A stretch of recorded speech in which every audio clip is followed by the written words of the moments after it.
नाशिकमध्ये पोलिसांवर दगडफेक प्रकरणी आरोपींना कोठडी सुनावण्यात आलेली आहे। 14 आरोपींना कोर्टाकडनं 3 दिवसांची पोलीस कोठडी सुनावण्यात आली। आरोपींना शनिवारपर्यंत पोलीस कोठडी सुनावली गेली। सरकारी पक्षाकडनं वकील अनिकेत आव्हाड यांनी भूमिका मांडली। पोलिसांकडनं आरोपींची 7 दिवसांची कोठडी मागण्यात आलेली होती, तर 3 दिवसांची कोठडी सुनावण्यात आली। नाशिकमधनंही महत्त्वाची अपडेट आहे। 14 आरोपींना कोर्टानं 3 दिवसांची पोलीस कोठडी सुनावली आली आहे। आरोपींना शनिवारपर्यंत त्यामुळे पोलीस कोठडी सुनावली गेली। पोलिसांवरच्या दगडफेक प्रकरणामध्ये कोर्टामध्ये सुनावणी पार पडली आणि यामध्ये 14 आरोपींना 3 दिवसांची पोलीस कोठडी सुनावण्यात आलेली आहे।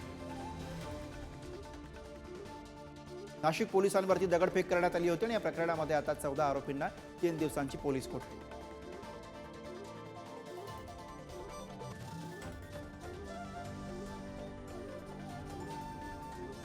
नाशिकमध्ये दगडफेक प्रकरणामध्ये महत्त्वाची अपडेट येते आहे। नाशिकमध्ये पोलिसांवर झालेल्या दगडफेक प्रकरणामध्ये आता 14 आरोपींना कोर्टानं 3 दिवसांची कोठडी सुनावली। अधिकारी जखमी झाले होते, त्यामध्ये त्यांनी टोटल 14 आरोपी अटक केलेले आहेत आणि 57 आरोपी पाहिजे आरोपी आहेत, जे की फरार आहेत। आणि इतर जो मॉब होता सर, तो 1400 ते 1600 लोकांचा होता।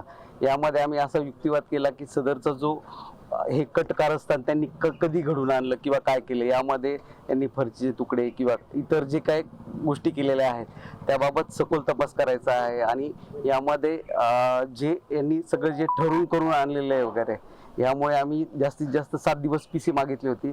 कोर्टाने सर्व याचा जे विचार करून आम्हाला शनिवारपर्यंत 3 दिवसाची पोलीस कोठडी दिलेली आहे। कारण